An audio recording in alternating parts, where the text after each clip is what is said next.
দুই হাত তুলে করছি শিকার এই জীবনের পাপ, করছি কত জুলুম আমি, করছি অত্যাচার, সেই বিচারে রায় দিও না জাহান্নাম আমার, জাহান্নাম আমার।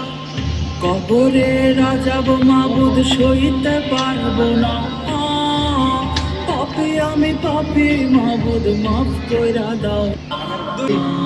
কবরের শাস্তি হবে না। এক, সূরা মুলক ঘুমানোর সময় পড়লে কবরের শাস্তি হবে না।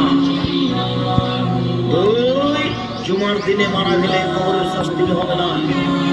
তিন, বেড ব্যথায় মারা গেলে কবরের শাস্তি হবে না। চার, শহীদ হলে কবরের শাস্তি হবে না।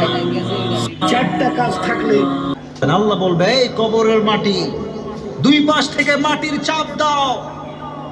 এমন ভাবে দুই পাশ থেকে মাটির চাপ দেওয়া শুরু হবে, বেনামাজি পাঁজরের হাড়গুলো ভেঙে চুরমার হয়ে যাবে।